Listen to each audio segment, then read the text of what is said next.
libo-libong itlog ng igat na iligal sanang ipupuslit ng bansa na sapat ng mga otoridad sa NAIA. Ang buong detalye ng report mula kay Noel Perfecto. Manong Noel, magandang umaga sa iyo. Magandang umaga sa iyo, Audrey. Andito tayo sa Pier Cargo ground ng NAIA kung saan kasasabat lamang ng mga otoridad ng BIFAR, ng Customs Bureau at ng ibang intelligence groups. Katabi natin ngayon si Director Manalang. Ma'am, could you kind of tell us ano ang pinakarason kung bakit po natin hinuli itong Elvers fries? Actually po hindi siya nahuli. Iniwan po siya, inabandon siya kahapon. Ibinaba dito sa Pax Cargo. So nakita po ng isa nating customs examiner, si Mr. Medina. So sabi niya, ano kaya yung mga kahon na naka-stack doon? Tinawag niya po yung ating quarantine officer, si Ms. Juliet Guevara, for identification. At positive po siya, Elvers. Maliliit pong igat. Okay. Mukhang napakahalaga nitong igat na ito. Kakaiba ito because femination ho kayo kanina na ito lang ang igat na gumagapang pambata sa bundok. Tama po ba? Opo, siya lang yung species ng isda na umakit sa bundok. So, pwedeng yung na sufficient na po siya para ma-provide natin na isda ang ating mga tao, lalo na po sa bundok. Okay. We also gathered, ma'am, na ito po ba ay papunta pala ng China? Tama po ba yun? Actually po, yun po yung nakita.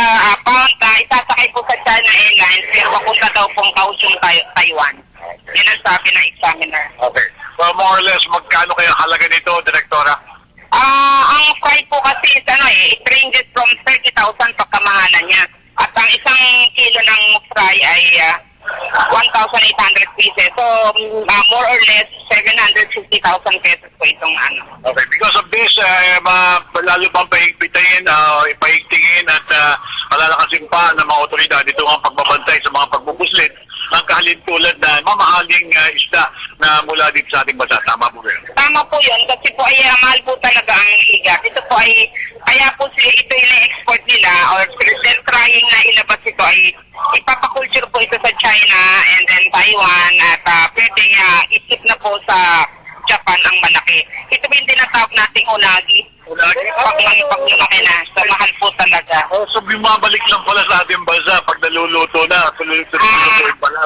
Siyempre, ang mahal dito sa restaurant natin yan eh. Okay, maraming salamat si Direktora Manalang ng BIFAR at syempre kararating lang kanina dito ni Customs Bureau Commissioner Rufy Biazon at tinignan nga niya at saka si Bureau Director Asis Perez ng BIFAR, tinignan nila yung yung materyales na balak palang ipuslit. Ito sa good thing, maaga pa ating mga otoridad dito nga sa NAIA, particular dito mga tiga-BIFAR. So yun muna ang ulat natin.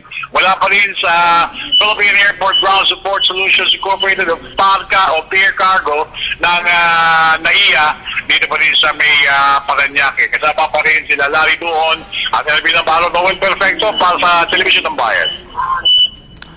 Maraming salamat, Noel Perfecto. Samantala, para naman sa ating Panahon TV Express, naritong muli si April Enerio. April?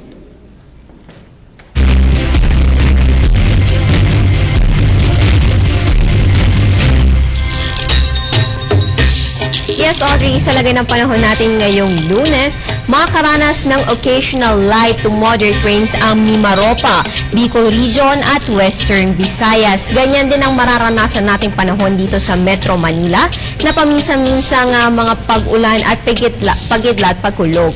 Habang natitirang bahagi ng bansa ay makakaranas lamang ng mga dagli ang pag-ulan at thunderstorms lalo na sa dakong hapon o gabi. Sa iba pa ang balita, isang panibagong sama ng panahon na naman ang namataan ngayong araw. Kaninang alas 2 na madaling araw ay namataan ito sa layong 400 kilometers sa hilagang-silangan ng Basco, Batanes. Ayon kay Pag-asa Weather Forecaster Nicos Peñaranda, ay mataas naman aniya ang tsansa nitong mag-dissipate o malusaw sa mga susunod na araw. Ngunit sa ngayon, isa ito sa magdadala ng pag-ulan sa Southern Luzon at Visayas, bukod pa sa humihina ng ang hanging habagat.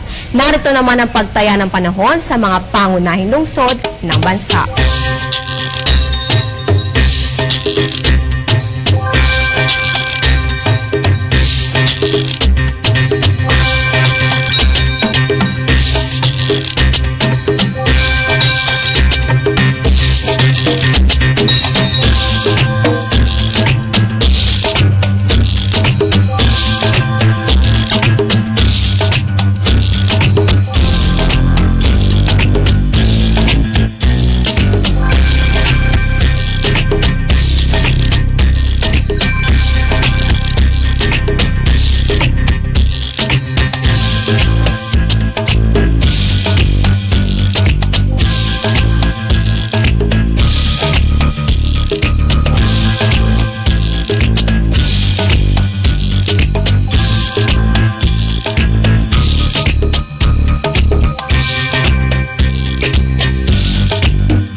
ang Panahon TV Express pagkatapos ng isang paalala.